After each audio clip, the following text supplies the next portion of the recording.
Lightning Storm, and today we're finally going to review my favorite Zelda game, Majora's Mask. You should be reviewing Breath of the Wild. Excuse me for just 1 second. Shut up. Alright, so after that brief detour we took in the last episode of Star Fox Zero, let's finally get back on track and... Yeesh, in the first episode, the review doesn't even go as planned? What, are you trying to confuse people? We are not confusing the fan base. What fan base? Excuse me for just 1 second. Shut up! Alright, without any more interruptions, let's finally review The Legend of Zelda, Majora's Mask. Are you kidding me? It happened again. Super Mario Galaxy 2? I love this game. It's my favorite Mario game. Majora's Mask is my favorite Zelda game. Mario for Zelda.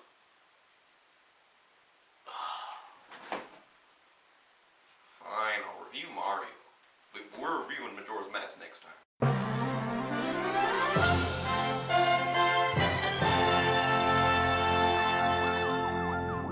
Super Mario Galaxy 2, released in May 2010 for the Wii. It's a sequel to the universally acclaimed Super Mario Galaxy. Originally, it was just going to be an expansion for the first Super Mario Galaxy, uncreatively titled More Super Mario Galaxy. But after adding new elements, they decided to make it its own game. Like its predecessor, Super Mario Galaxy 2 also received universal acclaim, with many reviews being just as good, if not better, than the first. So now, let's take a look at the box art. We gotta visualize it. That sounds stupid. Alright, so we got Mario and Yoshi blasting off to whatever galaxy they're going to. And then there's this random yellow Luma, which is very weird because the Luma that accompanies Mario in the game is white, not yellow. So, who is this guy? I mean, you could argue that he's the Player 2 Luma, but the Player 2 Luma is red, not yellow. Alright, so we open the case up and we got a nice manual over here, and what the heck is this? O, C, D. It drives me crazy that the title is slightly slanted. Why? But look at that, it makes no sense. Tell me, if you're compulsive, does that drive you crazy too? So I guess now let's talk about the story. Do you really have to talk about the story in a Mario game? You know what? Good point. Do I really have to go over the plot in a Mario game? Well anyways, shimmering stardust falls on the Mushroom Kingdom once a century, and it's now again that time. Princess Peach invites Mario on a romantic date to share some cake while they watch the stars. And the game actually starts off in 2D with Mario running past celebrating toads. Eventually Mario comes across a little white Luma sprawled out on the ground. He wakes up and he seems confused, but he immediately takes a liking to Mario, so he decides to stay in his hat. With Luma in his hat, Mario suddenly has the ability to spin. Yeah, because no one can spin unless they have a star in their hat. Hey, this is Mario Logic. Take it easy. Eventually, Mario starts to notice that a lot more Lumas are appearing frozen in crystals, so he frees them and tries to see what the commotion is all about. As it turns out, a gigantic Bowser is wrecking the castle, and he has a certain somewhat Peach. We all know it's Peach. Yeah, we knew. So, Bowser remarks about how he'll have Peach bake him a universal-sized piece of cake. Boy, does that sound good right about now. Shut up. And he flies off into the sky.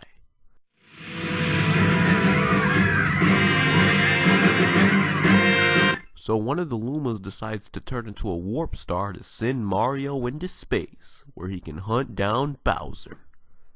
When Mario eventually lands, he lands in the Sky Station Galaxy. He finds a Luma who tells him that Bowser stole their Power Stars. Overall, for a first level, it's pretty good. It teaches you that you can kill enemies by spinning, and that you can run completely around certain platforms. Eventually Mario lands on and cracks an egg, and out of it emerges...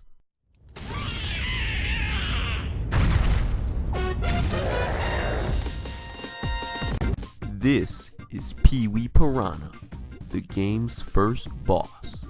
And as the first boss goes, he's pretty good. I mean, sure, he's really easy, but there's some strategy involved. Like you have to make sharp turns to get to behind him, and you also fight him on a 360 planetoid, showing you how most of the boss battles in this game will work. Though that does raise some questions.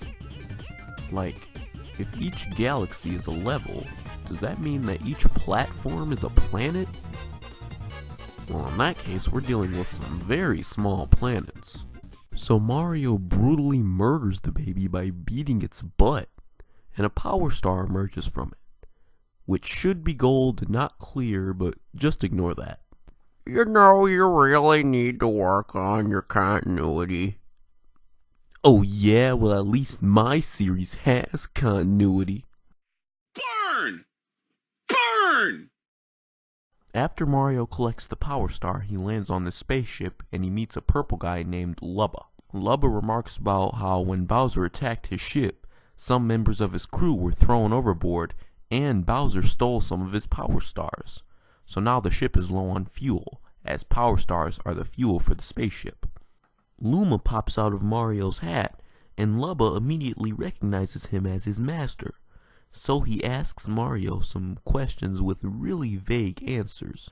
Seriously, what's the difference between yes and that's right? So the two work out an agreement that Mario will help them get Power Stars and they'll help him find Bowser, and Lubba converts the spaceship into resembling Mario's face. So Mario has to collect Power Stars from various galaxies to power the ship so they can eventually reach Bowser. World 1 has a nice assortment of galaxies that introduce you to the platforming and gravity mechanics, enemy variety, and a few power-ups. The galaxies are very diverse, with no two looking the same. Each one has its own atmosphere and enemies. It's nice to see that each galaxy has its own personality and feel, as well as its own music. Of course, some tracks do get recycled, but for the most part, most of the galaxies have original music. Eventually, Mario makes it to Bowser Jr.'s fiery flotilla. Flotilla? Bowser Jr.'s fiery flotilla, and there he searches for Bowser Jr. Eventually, Mario finds him, but then Bowser Jr. releases his pet, Gobblegut.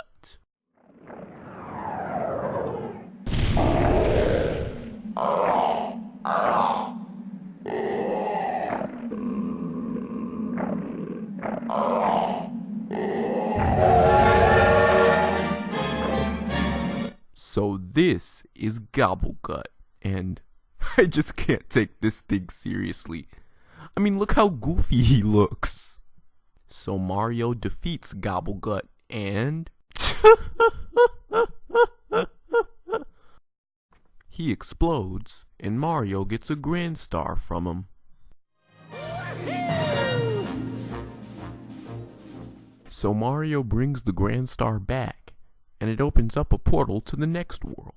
So World 2's galaxies improve on the mechanics established in World 1's galaxies while introducing new power-ups, having a grander scale, and prettier atmospheres. Also, some of these level designs are super creative. I mean, look at this!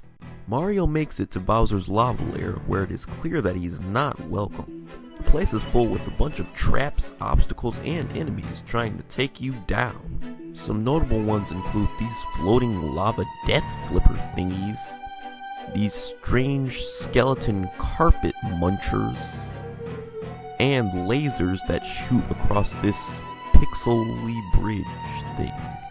Gee, Bowser is really creative when it comes to obstacles. So Mario makes it to Bowser's lair where he's sitting on the world's biggest throne and he's just waiting. It seemed like he was waiting for Mario to come. If that was the case, why did he have all those traps and obstacles? Kind of defeats the purpose. And why is he just sitting there waiting? Shouldn't he be doing evil things or something? Why is he just waiting? Like, what is he, listening to some podcasts? Drinking some coffee? So Bowser finally gets off his lazy butt and roars Mario onto a platform where they must fight. So, the battle between Bowser and Mario ensues, and it's actually really cool. Bowser calls meteors down to the planet, and then he punches the planet, and you have to use the meteors to hit him. Then he remembers that he can just breathe fire and kill Mario instantly, so he tries that, but for some reason he can't seem to aim right. Somehow Mario manages to win, and Bowser pukes up a Grand Star, which once again should be gold and not clear, but just ignore that. You know, you really need to work on your... Don't say a word. So Bowser says that Mario's annoyingly hard to squish, and then he says his plan is off to the next phase, so he just leaves. So Mario and Luma collect the second Grand Star and move on to World 3 and... I'm gonna be here forever if I talk about each individual galaxy. Time for double triple time. Mario travels to World 3 where he goes through more galaxies and gets yet more Power Stars. Then he finds Bowser Jr. again and fights him and his robot Mega Hammer while riding on Yoshi in a pretty epic fight. Next, Mario goes through World 4 where he travels through more galaxies and collects yet more Power Stars, and then he fights Bowser again. Then Mario travels to World 5, which has a pretty complex and difficult handful of galaxies. World 5 ends with a battle against Bowser Jr. and his not so cleverly named Doomsday Machine, though it is pretty unique. And let's stop right there for now. Now, the thing that people have debated for years was whether SMG2 was open world or not. And, well, there are two ways in which a Mario game can be open world. It can have open world level selection, and it can have open world world design. And yes, that's needlessly redundant. A game with open world level selection lets you play the levels in whichever order you want. And SMG2, for the most part, lets you do this. In a game with open world world design, the worlds are very open and you can explore wherever you want. Galaxy 2 does not let you do this.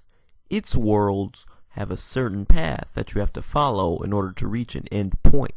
Games like Mario 64 and Sunshine have both open world level selection and world design, while the Galaxy games only have open world level selection, and 3D World has neither open world level selection or world design. Of course, it wouldn't be a Mario game without power-ups, and there are plenty of them here. There's the Rock Mushroom, which allows Mario to roll into a ball to cover great distances and to ram into things. The Cloud Flower, which allows Mario to create platforms made of clouds to get to greater heights or to ride the wind, but for some reason he can't touch water while wearing it or else he'll lose it. Oh, can I do the next one? Sure, fine, whatever. Go ahead. There's also the Spin Drill, which allows Mario to drill through the ground to reach new areas. And to beat the crap out of robots like a bitch. That's enough. Moving on, there's the Boo Mushroom, which turns Mario into a ghost. With it, he can float and go through walls. Then there's the Spring Mushroom, which turns Mario into a spring. And it sucks. It's super hard to control. I mean, look at this. Okay, come on. Complete! Finally, there's the classic Fire Flower. which also kind of sucks. Thanks to motion controls. Okay, look, to shoot a fireball, you have to swing the Wii remote, which only works when it wants to. And you'll look really stupid while doing it. But don't worry, you can't look as stupid as me. This is made even worse by the fact that the spin, one of the primary attacks that you'll be doing throughout the entire game, is done by swinging the Wii remote. There are also entire levels dedicated to using nothing but the motion controls, like riding this bird, which to be fair isn't that bad.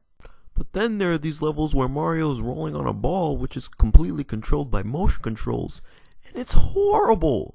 It's so hard to control. And it sucks even more because I can't play like a lazy gamer. Instead I gotta play like this.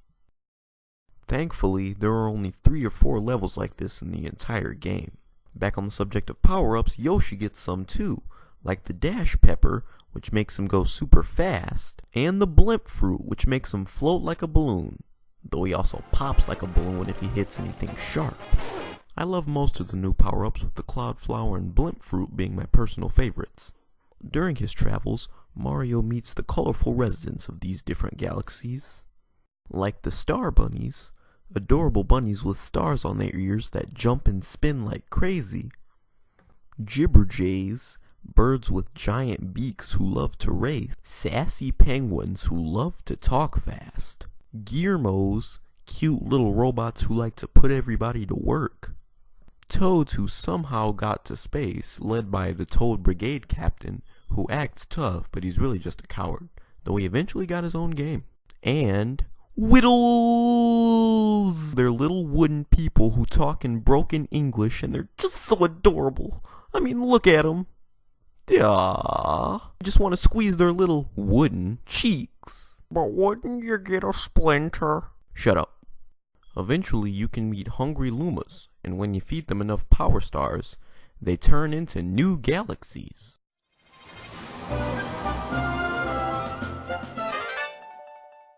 On the subject of bosses, there's a huge variety of them, and they're all very colorful.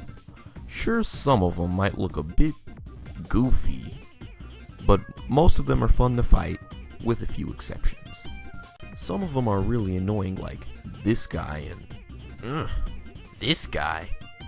But when you beat them, it's oh so satisfying. Nah, bleep you. The bosses can be beaten either by using some power-up that you've been using throughout most of the level, using Yoshi, sometimes just spinning, or by using some gimmick that you've used throughout the level. At the end of each of the 6 worlds, you fight a boss, which is either one of Bowser Jr.'s minions, or Bowser, and the same mechanics apply to them, but they are bigger, harder, and meaner than the others. Now you've probably noticed it by now that this game has a beautiful soundtrack. It's fully orchestrated and it makes everything feel so huge, which is a very good feeling for a space-themed game to have. And it's just so gorgeous. I mean, listen to it.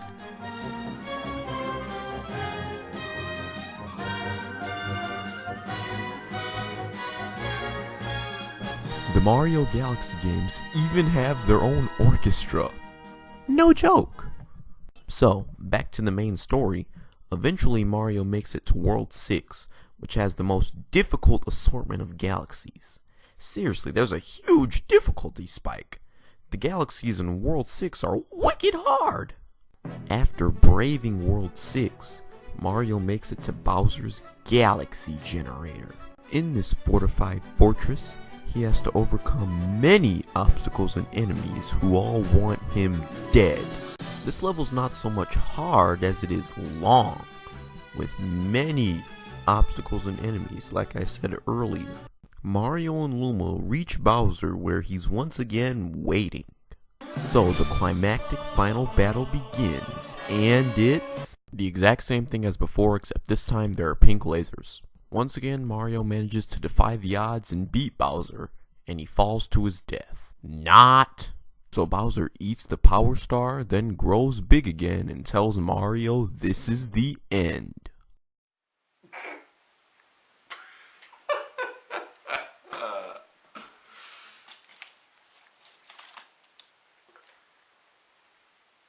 So Bowser opens up a black hole in one last ditch attempt to finish off Mario. But Mario deals the final blow and Bowser monologues. Rowark! My powers gone. My empire shrinking. My huge cake never got a slice. That cake still sounds good. Shut up! Bowser falls into the black hole and it implodes. Mario and Luma land somewhere in space, and they see Peach holding on to the Grand Star. They land back on Starship Mario, and then they see an observatory appear, along with Rosalina, who was added to this game as an afterthought. Luma bids farewell to Mario, and then he leaves with his mom, and he takes Mario's hat with him, which is actually pretty funny. Then Mario, Peach, and Lubba head back to Earth.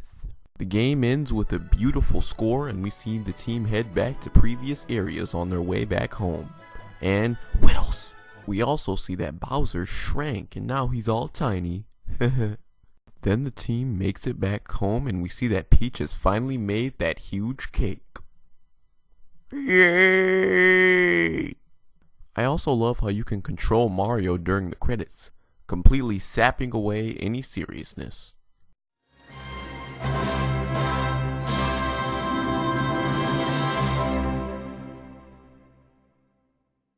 Thank you so much for playing my game. You're welcome, Mario. Super Mario Galaxy 2 is a masterpiece. The music is beautiful, the graphics are gorgeous, the story is the gameplay is tight, and the game is absolutely packed with content. I mean, after you collect all 120 stars, the game lets you collect 120 more. I mean, talk about content. This game will keep you entertained for a very long time. And I just have so much nostalgia with this game, and that's the biggest reason of why I love it so much. And like I said before, it's my favorite Mario game. And that is a pretty big thing to say. Alright guys, make sure to share, like, comment, and bash that subscribe button.